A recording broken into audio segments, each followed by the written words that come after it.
And welcome back to yet another week of Behind the Lens. We are back in studio today with our newly configured phone system so that we can do a show with live call-in guests. Big Nick is even here today, overseeing this project. I'm Debbie Elias, film critic, creator, and host of Behind the Lens, where we go behind the lens and below the line with the movers, the shakers, the film and TV makers, those producers, directors, writers, actors, production designers, cinematographers, costume designers, composers, VFX magicians, sound editors, sound mixers, authors, you name it. We talk to all of them. And, of course, last Monday, no show because it was tryptophan coma after Thanksgiving and a weekend of turkey. But we are back in the final countdown of 2023. We only have 2 more shows after today, and we say goodbye to year 9 of Behind the Lens and look forward to the start of year 10 in January 2024. So, fun show today. 2 very different films. We already have our first filmmaker, writer, director, Sean, as I'm choking here, Sean McEWEN, to talk about his film, American Outlaws. Later in the show, LILA Schmitz is going to join us to talk about her documentary, a beautiful doc, Irish music, Clare County, Ireland, The Job of Songs. So I'm looking forward to both of them. But right now, we've got Sean on the line. Are you there? Hi, guys. Hi, Sean. I sure am. And I think we're off to a good start. I got you all choked up just thinking about me, so that's good. Just kidding.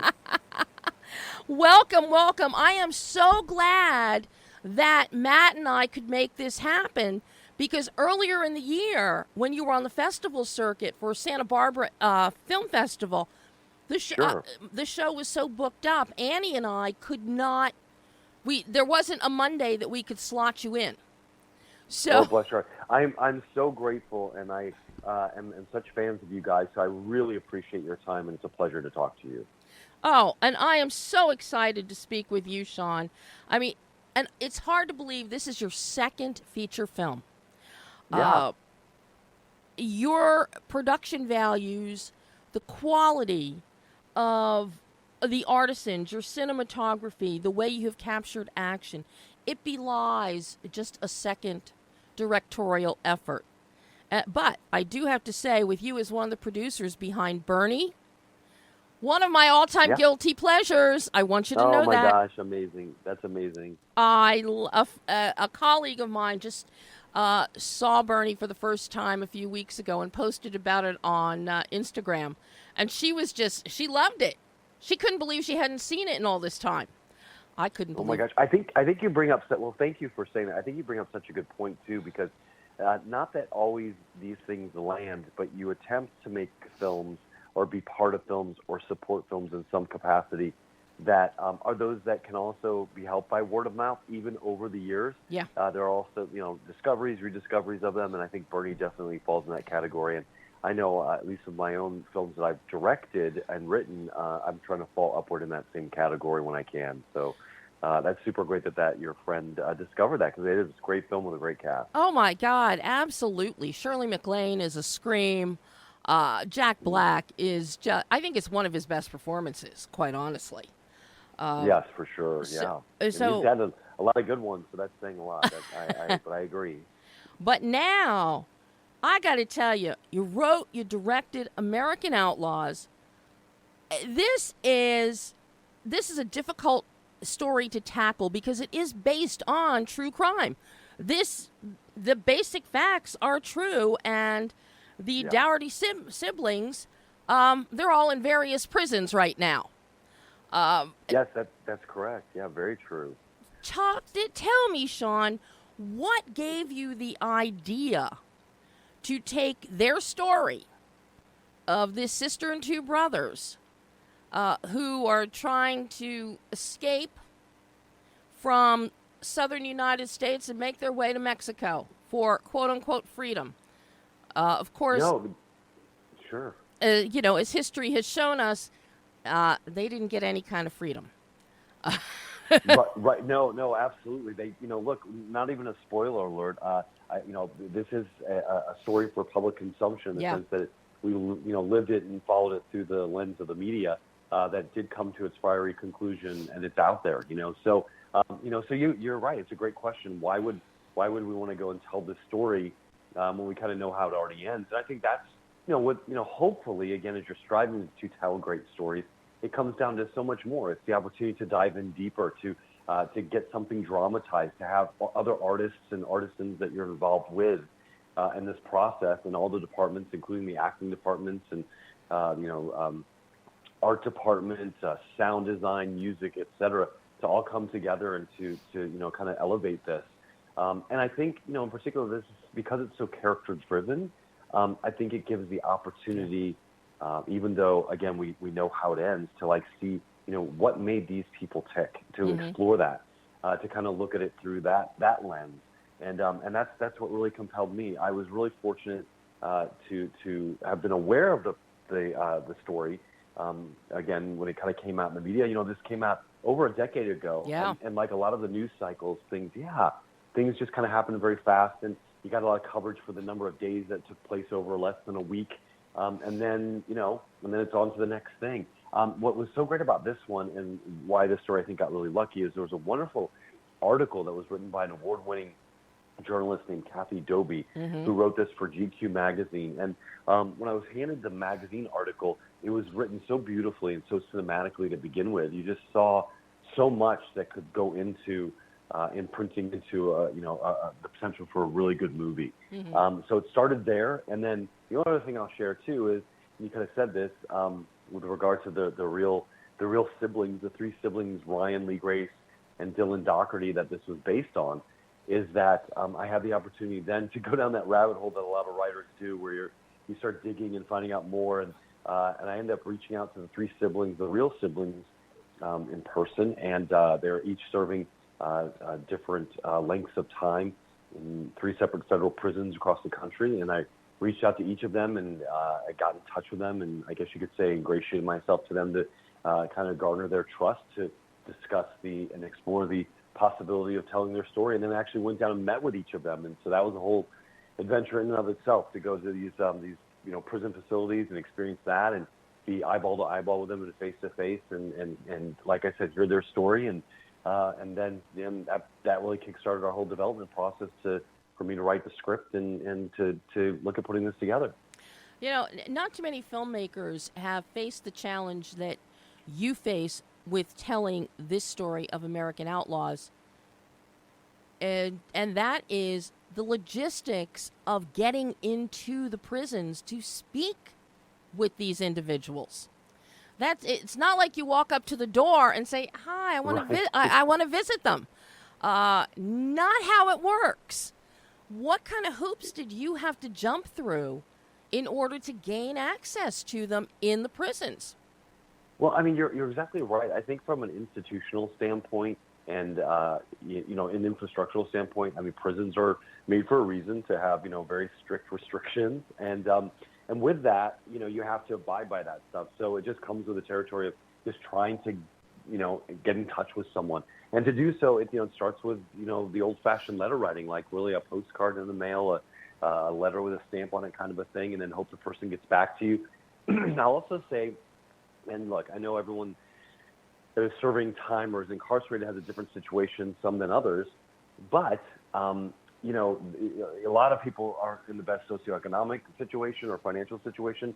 The siblings weren't either, so they didn't even really have money to be able to even buy a pencil and paper and write back, from the prison commissary to do that. So, having to be patient with that part of the process, to eventually escalating that to where we could actually then have trust to get on a phone call, and to then kind of be voice to voice and have an intro in that manner. So was able to do that, and then it all led to, again, getting permission from the prison to actually come and visit and get on the visitation list, which is a whole process where they vet and they know obviously who's coming in to see certain people, et cetera, and then going down there and the whole game of spending a day in a prison in a visitation setting was like a movie in itself, to say the least. Now, something that you do that I really appreciate here is you keep us in the POV of Dylan, Ryan, and Lee Grace. We are in their shoes. And that's something that when all of this went down over a decade ago, the media was not in their shoes. We had the outside observer perspective, the legal system perspective, but we were not walking in the shoes of the Dohertys. And we are with American Outlaws. How much of your interviews with each of them did you work in to the script so that we would be walking in their shoes? Well, I think that's a great question. That's kind of the multi-million-dollar question, isn't it? I attempted to, almost weirdly, and I'm not a journalist. Again, I'm a writer, a screenplay writer, a director, try to tell stories.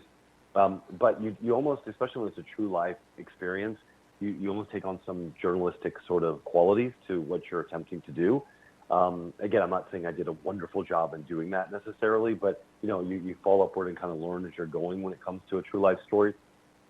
But I think with this, I really went into it kind of attempting to be as impartial as possible, to not necessarily go into going, gosh, as I'm getting to know these kids, yes, they made some mistakes, but you start to, the heartstrings start to get pulled because everybody's got a story to tell and a background. So then from there, you can start to slant it a certain direction. I really wanted to attempt to do this, to try to give an opportunity, yes, for their part of the story to be heard, again, from their POV, which it wasn't through, again, that lens of the media and those sound bites. Right. The sound bites that kind of, you can click on those really sexy kind of sound bites of like, oh, there are a bunch of, and again, I'm semi-paraphrasing, but this is kind of pretty accurate, like, oh, these are these crazy meth-out hillbillies who are running wild and robbing banks and shooting at police, all these things. And then as you dug into the story, you start to realize there's way more to it, and some of this isn't being necessarily accurately portrayed.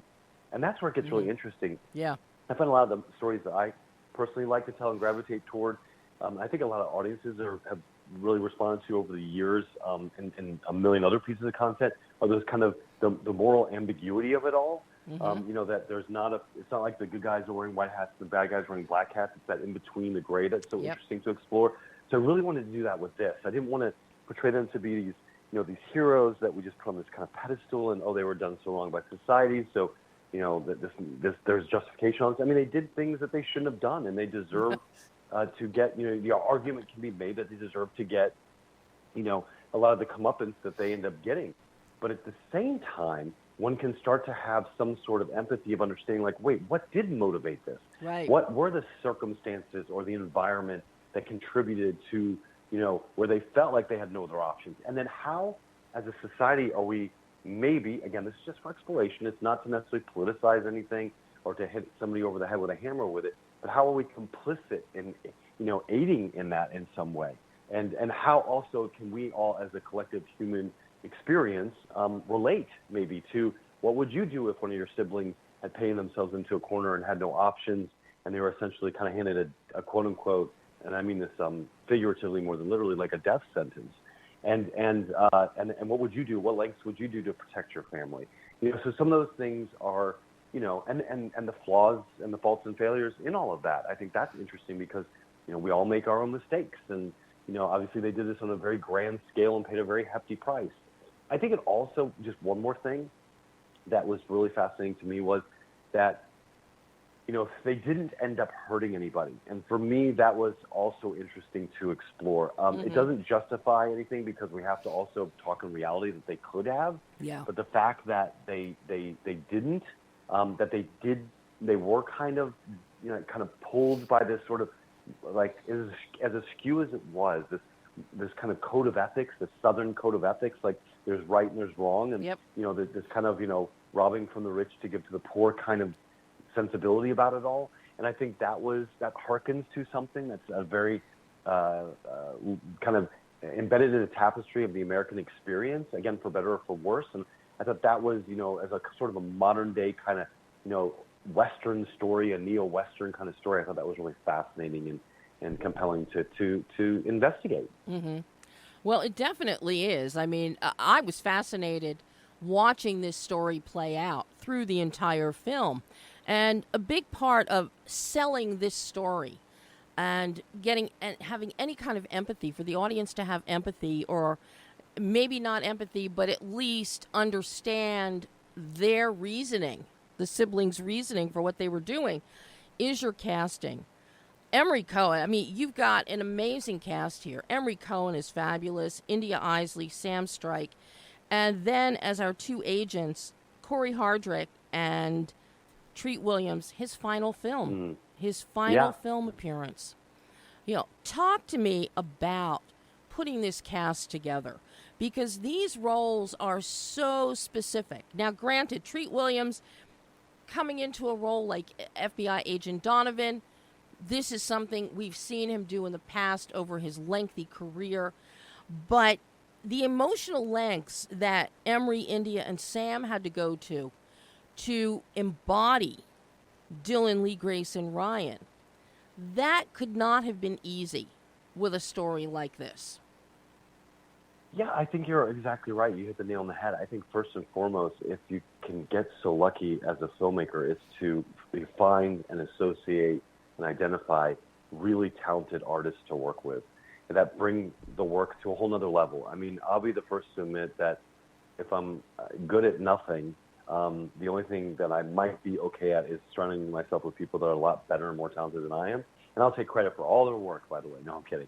But really, all joking aside, I mean, it is that. And I knew in writing this, and when people get hopefully the chance to see the film and see the wonderful work done by these incredible young actors, that we were going to need some real powerhouses in those categories. And they all did deliver, because it took a lot from them. And we had to believe so many things with them. We had to believe that they truly were a family. We had to see the honesty and the portrayal of these characters from a day-to-day standpoint, all the way through to these extreme circumstances of when they were on the run. And then when they start to reveal their backstories and how this emotionally impacted them.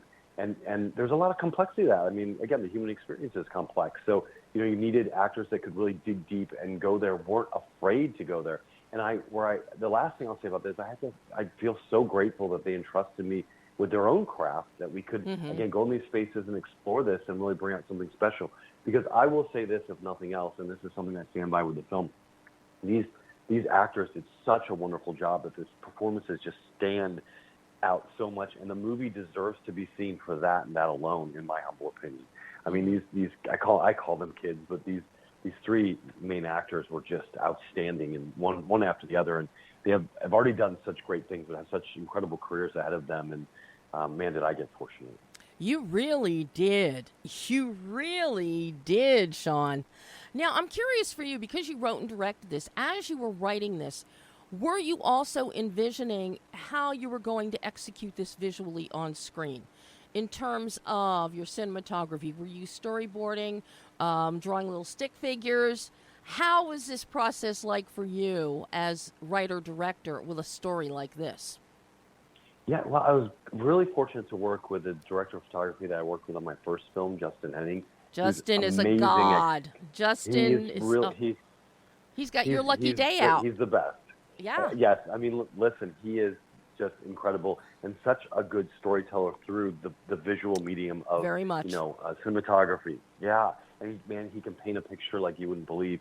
And so we had a really distinct plan, going in place from a vision standpoint, if you will. But it also does have to mesh, and let's just call it warts and all, the fact that we knew we were making an indie film, not a huge budget film, but we were going to be competing with big films. I had a mentor that once told me, like, look, it's the same $10, $11, $12, $15 being spent on an Avatar level film as on your little indie film. I mean, it's like, so you have to still bring the goods and entertain the people and tell great stories and stuff. So, I think going into it, we knew we were going to have to be very clever about how we did, especially because there's these action elements in it. Yeah. So that plan was in place. But yeah, so we had everything had to be very prepared, very mapped out, and how that really meshed in, not just from articulating the execution of it in a logistical sense, but also this vision. We felt it really did harken to those stories of yesteryear, of like great 70s films, like, again, I'm making highfalutin comparisons, but like Badlands and, Bonnie and Clyde and these kind of things where it was very, that kind of gritty filmmaking. And we tried to, kind of give an homage to that in a sense as well. Mm-hmm. Well, what you also do, and this is one thing that Justin does so well as a cinematographer, is his framing. And, utilizing that in terms of making things claustrophobic as the world is closing in or opening it out, and Dutching. There's some very nice, subtle Dutching that's going on in American Outlaws. And that adds so much to our perception of who these characters are, who these three siblings are. Most of what we see from Treat and Corey as our FBI agents, that's very straightforward in terms of the framing, and we're looking at things spot on. I think a lot of it looked like it was on sticks, or you were doing some Steadicam, but you really get some interesting subtext, metaphoric subtext with those visuals when it comes to the three siblings. And I just love that. Yeah, and thank you for picking up on that. And it's those kind of things that are subtle, and we can talk about for 100 hours as we're going into execute and again try to create something. But you never know if people will pick up on it. In a way, it's almost kind of neat if they don't, but hopefully it just leaves them with a feeling. We did. We tried to do that. We felt like some of the camera angles in particular, without like trying to necessarily show off, as much as just to create this kind of atmosphere of, the characters feeling kind of off balance a bit, losing their footing, losing their legs as they were, kind of making decision after decision, bad decision after bad decision, and the wheels beginning to fall off their experience. The road to hell was paved with good intentions, and it was for them, and then it just all went down the tubes there. So I think we try to, again, communicate that also through the visual and using the camera as a conduit for that part of storytelling. Same thing with feeling, there's a sense of almost feeling closed in. The deeper that they went down the river Styx into the mouth of Hades, we felt like we wanted to kind of feel that car. A lot of the movie takes place on this kind of a road trip movie, I guess you'd say. Very much so. In this car, So we've got this pod that's kind of again heading down this river, quote unquote, the Congolese River, to make a Joseph Conrad kind of analogy here. But in doing so, we wanted the audience to feel like they were the fourth sibling, if you will, in the car with them. And I think that started to add to the paranoia and the claustrophobia of, like when you're on the run and you feel like for the first time in your life you're in control of everything, and all of a sudden you start to realize you're in control of nothing. And I think that became a very important part of, what we set out to accomplish. Well, you definitely succeeded. Now, unfortunately, we are just about out of time, pending our phone system getting restored to its full glory at some point. But I've got one last question for you, because then we have to clear the line so that our next guest can call in. Absolutely. But I'm curious, what did you learn about yourself, Sean, as a filmmaker and storyteller in making American Outlaws that you can now take forward into your future projects? Well, all right. Well, I'll do this super quick, but this is a great question. I think that for me personally, and I only say this again, I'm just going to kind of expose it all here in saying this. I think when you attempt to, tell stories and create and be an artist, if you will, is, you want people to relate or to understand, and you have a story to tell, you want to communicate and to connect. And I think sometimes one might question, I can say this for myself, I'm not saying this applies to everybody, but like, okay, what makes me different? What gives me my own voice? I mean, we see these great filmmakers that we all look up to. I know I do, like Steven Soderbergh or Quentin Tarantino or Darren Aronofsky. They have their own distinct thing. When you see it, even if it's a different type of story they're telling, it's that filmmaker. At some point, look, maybe I'm, slow to the punch on this, but I stopped and I thought, man, I've gotten 2 films under my belt. What is my thing? And I think what I learned from this film, American Outlaws in particular, is that, as much as from a technical standpoint, there's things that I enjoy and I love to play with to help enhance and tell the story, but I love these character-driven stories, but about these people that are, look, at the beginning, you may not even know if you'll like them. They may even have certain traits that kind of fall into this sort of the fringe, the criminal, the et cetera. Mm-hmm. But like getting to understand them, not to forgive them or to give them a free pass or any of that, but try to understand like we're all flawed. We all have this thing and this insatiable need to be open to understanding and maybe even caring about those that are hard to care about, and that I think in a way is kind of something that, really is interesting to me, and I want to continue with my future work, and I learned about myself with this particular film. Well, Sean, job well done. I can't wait to see what you bring me next. And everybody can see American Outlaws now. It is out. It's streaming. It's on VOD. And everybody should see it. It's a really well-done film. And you have to come back on the show again. I look forward to it. You've been so amazing. And please enjoy the rest of your day. And we really appreciate the support. Thank you. Oh, thank you, Sean. Bye-bye. Okay. Okay. That abrupt cutoff, Sean, if you're out there listening, Matt, if you're listening, that was Big Boss Nick who hit the button to cut the call off a little too soon. So, more joys of live broadcasting. So, our next guest should be calling us momentarily here, LILA SCHMITZ, writer, director, and editor of The Job of Songs. This is a beautiful, beautiful film that is shot in Ireland. It is shot in Doolin in the County Clare. And it is just, it's interesting, it's heartwarming, it's enlightening, and it delves into the importance of the music in this little town of Doolin. And the history of Irish music and how it's really infused in the DNA of the people that live there.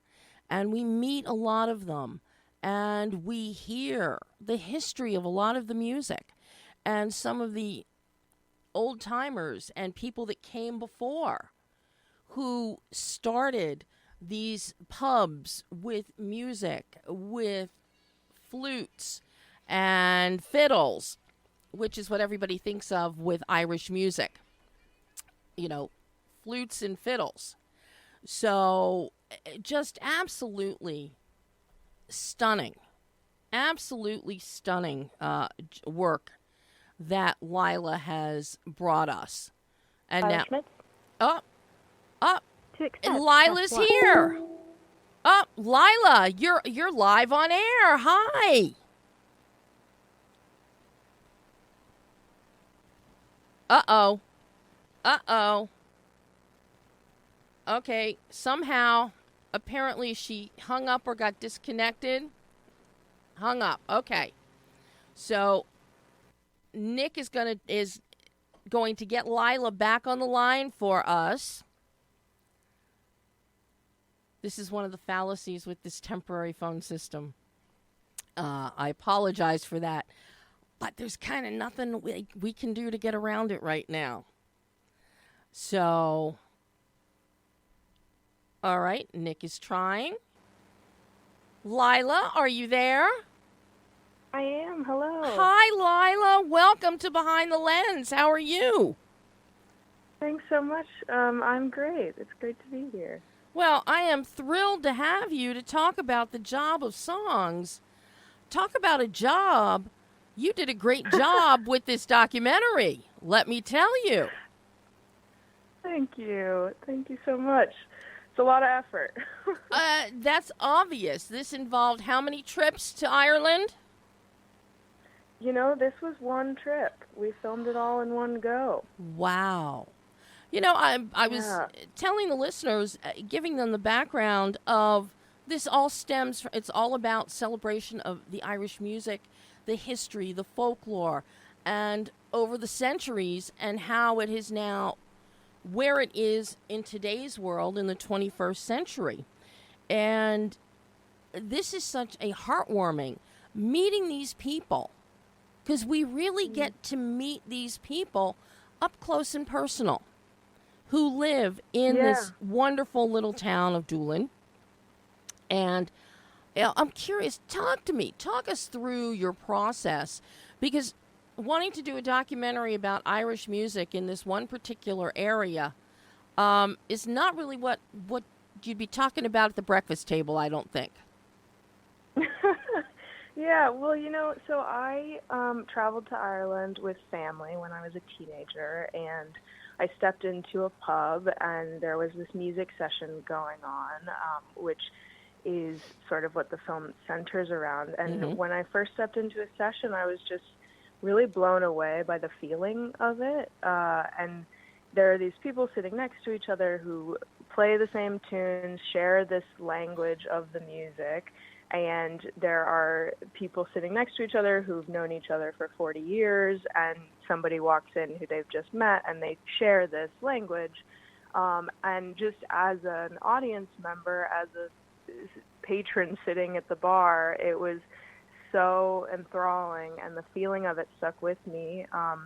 So years later, I decided to make a documentary about it, and really what you're describing with sort of just meeting these people and going into the town that, like the film is really what we were doing when we were there. We went in and we sort of followed this natural trajectory of exploring the place, exploring the music. Our B&B hosts suggested a session that became sort of the central session of the film that opens and closes the film, and they introduced us to one person who said, "Oh, you know what? You should talk to this other person." And it just sort of naturally went as it went.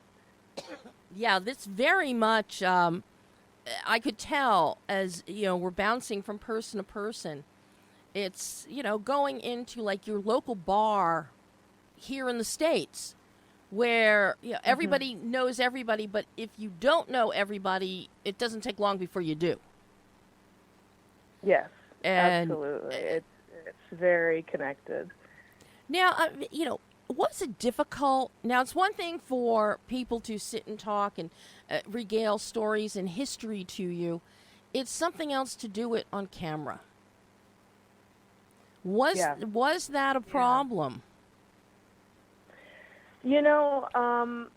It is scary to come in with a camera, and it's scary for the people on the other side of it. We were very gentle about the whole process. We were sort of had a very small crew camera setup, and at first we just took the camera into the pubs and didn't shoot anything. We didn't film people. We were just, we maybe tested the lighting, but we were just there sort of familiarizing them with us and the other way around, and just did a lot to sort of try to make sure that we were not being exploitative or invasive.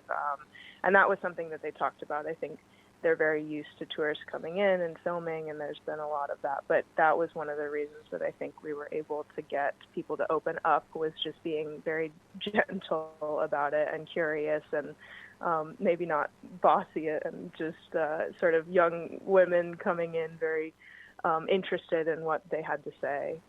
Mm-hmm. Well, and then as you're accumulating all of that, and of course, I'm sure it helped that everybody's in there downing a few pints. So it kind of loosens them up anyway to talk with you. Yeah. But at what point did you start finding your through line? Because we have lots of interviews here, but they're not what people would consider a standard sit-down interview for a documentary, except maybe with Christy Berry, the owner of the Doolin Music House. I think he's probably the closest thing to a sit-down interview. Similarly, maybe Katie Thiesby. But how did you start with a through line as you're talking to all these people? Because you're hearing from so many different people, different age groups, demographics. Where do you even start? Because you edited this also.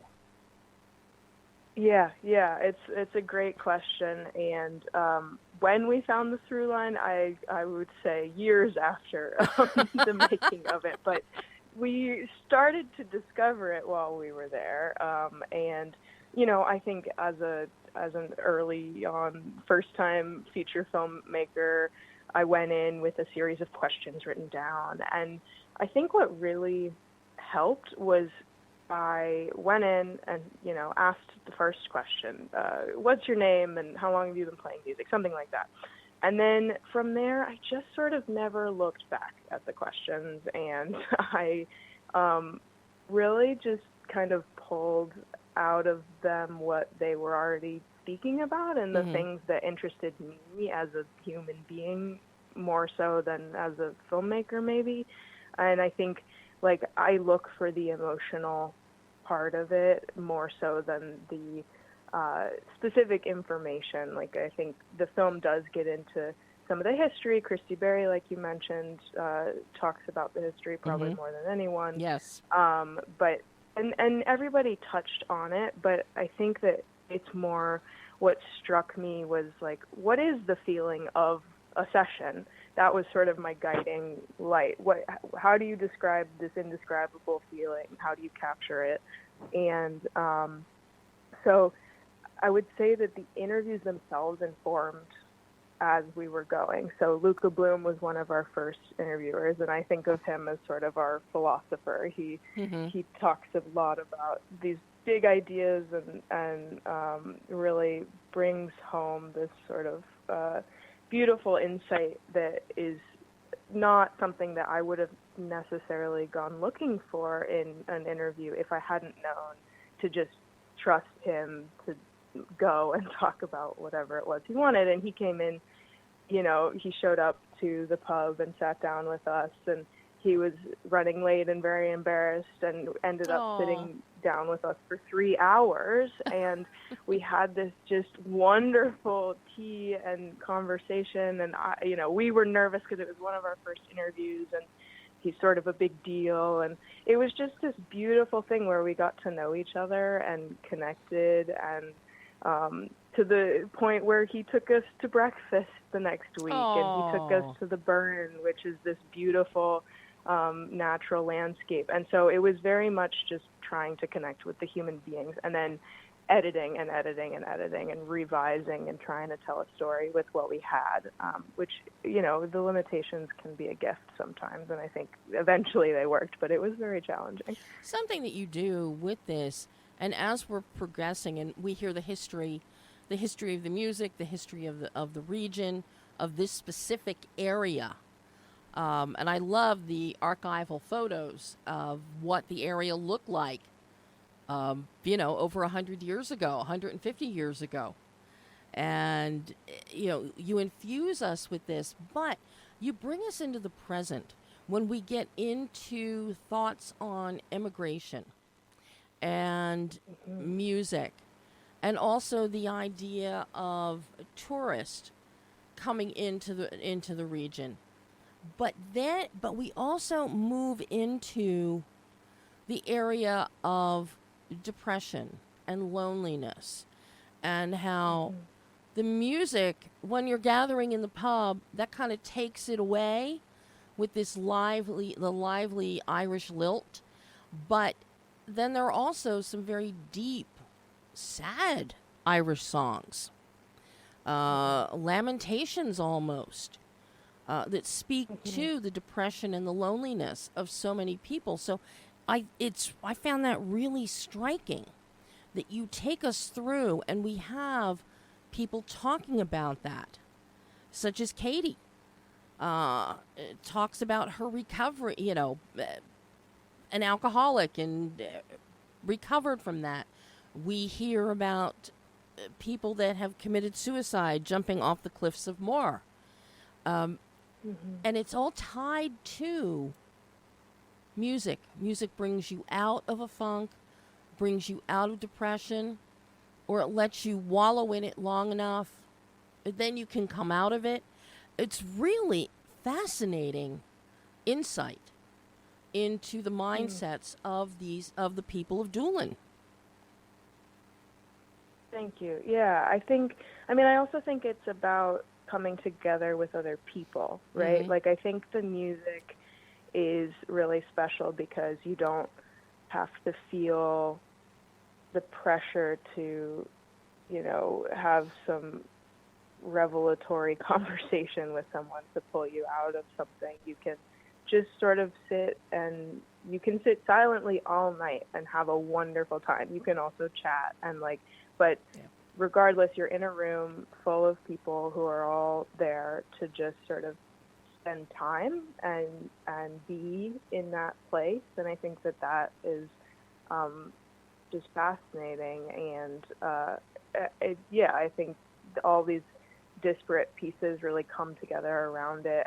And with it being an ensemble film, it felt very much like, well, if we have something to speak about tourism and about depression, and all of this does come from the same place, and these musicians who create this community. And so I think tying that together was really interesting to me. And it's not necessarily the easiest way to write a documentary, or the most classic way to do it, but I think that ultimately it has come together to seem like a unified story, which was the goal, so yeah.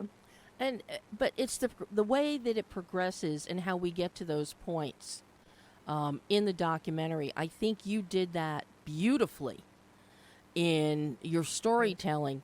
How we go along, and we're learning and we're seeing, we're hearing, and you've got it paced well before you introduce those kind of issues of emigration or loneliness and depression.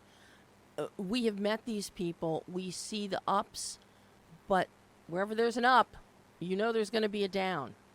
So you pace that really well in your introduction and exploration of that. And that could not have been easy to find that delicate balance and that pace.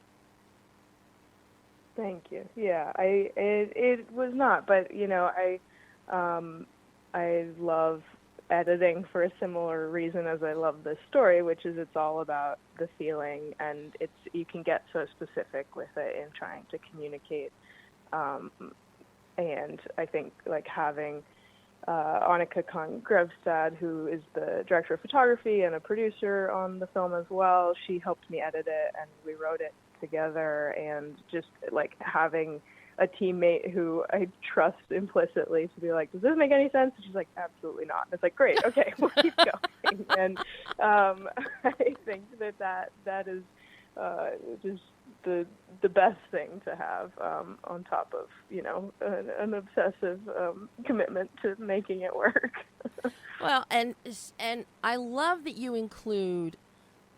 Nobody wants to see Ireland without seeing rolling hills of green, cliffs, ocean. We want to see those panoramic vistas of Ireland. Yeah. All those National Geographic pictures come to life, and you give us that. And I love how you intersperse the topography and the panoramas throughout the documentary. Did you ever find yourself with an embarrassment of riches as to, oh, this looks so pretty, I want to include it, but I can't? Yeah, I mean, I think there was a little bit of that, but we actually went in planning to make a short documentary, and so didn't have a very long time there, and because we still ended up getting quite a bit of footage, but we could have used, twice as much, I'm sure.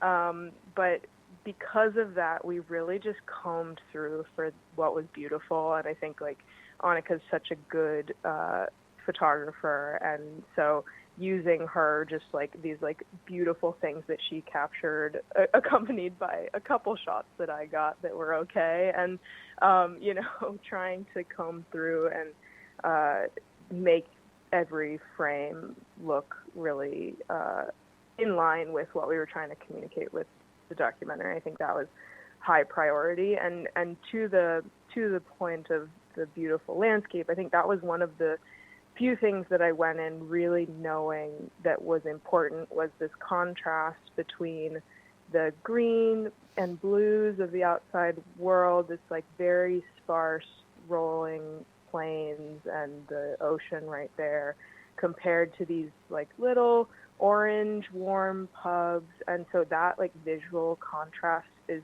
so representative of what it really is, and just beautiful, that I think that is something that we did intend to capture, and I think it really helps to communicate the feelings. Well, the shots of the Cliffs of Moher looking out into the ocean, it just breathtaking.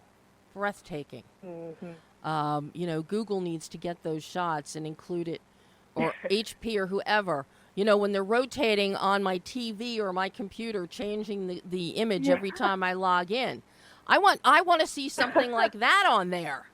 Not some That's weird, a good idea. not some weird wheat field somewhere. That is calming and beautiful. And similarly, what I also love that you do, many people, at least in my generation, and we learned about things, foreign countries, and not just from a geopolitical standpoint, but from, it's like Ireland. Not only do you have green fields, but why are there green fields? Or because you have Guernsey dairy cows there, and we get to see the dairy cows walking along. And beautiful, the red Irish horses. So all of these little things that you may have buried in the back of your mind, they're touchstones we've all seen at some point in our lives. And you incorporate those.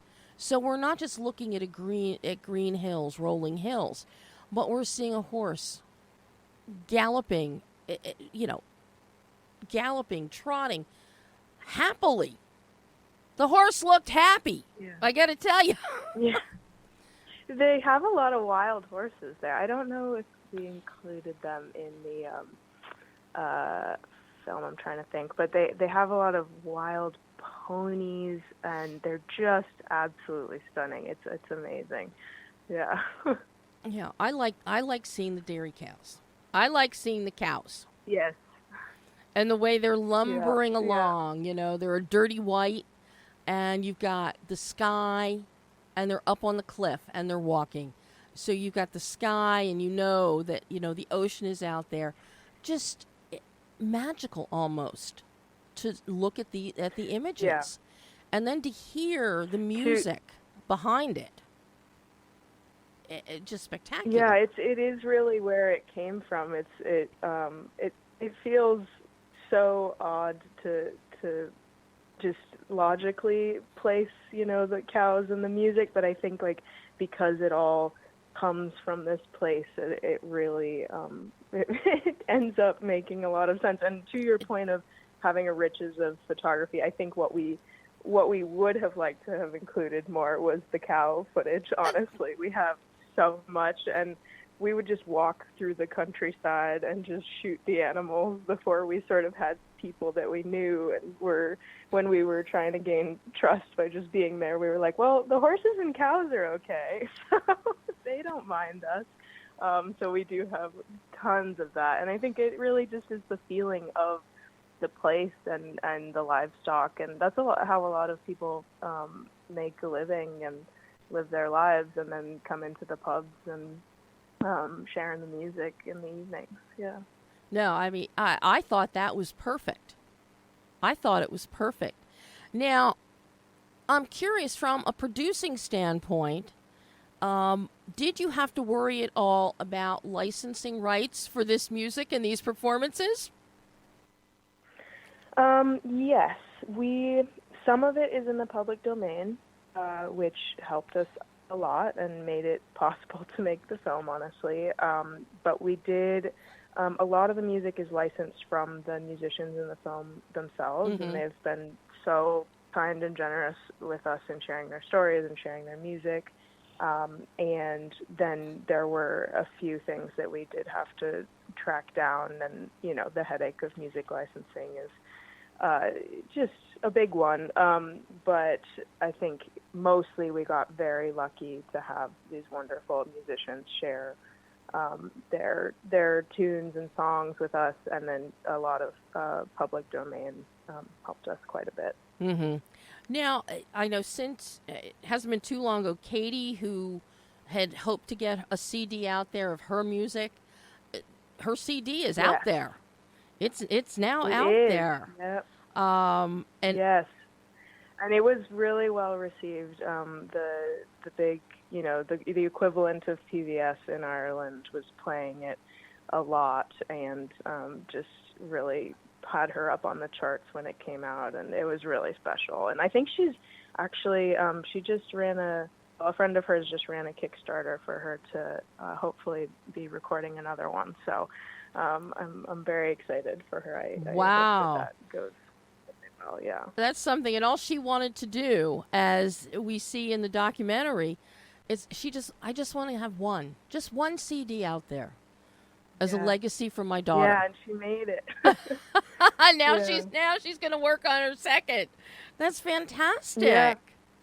Now, and the other day she got her daughter on stage with her performing. I don't think her daughter is, as much of a musician as she is, but it seems like she's a great singer, and they went to a festival together, and her daughter joined them in the performance, and it's so cool.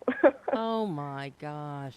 Well, I mean, I love the intimacy that we get with this documentary, with the Job of Songs, Lila. It's very intimate, especially when we're in living rooms. When we're in living rooms, and you've got Christy McNamara there on his little concertina. And his daughter or granddaughter playing on a flute, just absolutely his niece, enchanting, really charming. But it's that intimacy that you capture, even in the pub, when people are talking or playing. When we've got all the guys sitting in the corner around a table. And we have a small, the drum, and we've got the flutes, and we've got fiddles galore. And there's just an intimacy and camaraderie of warmth that really comes out in the documentary. And that is one of the most impressive aspects of it. Thank you. Yeah, I think that's something that's so important to me in documentary, is having this sort of magic ability to drop into spaces and, trying to be as respectful as possible, but, getting to witness and be sort of a spy on the inside in this really lovely way. I find it just absolutely fascinating, and the people are endlessly interesting, and so I think that makes it really come alive on screen, especially with having a director of photography who can capture that intimacy in the same level of just this very felt closeness. I think that is so important. And it wasn't like she was compacting the framing and bringing it in. This is just how closely knit physically and emotionally these people are. This wasn't staged. It wasn't set up. This is their natural habitat. And it's really wonderful to see that. I'm curious, Lila, how long was this process from beginning to end?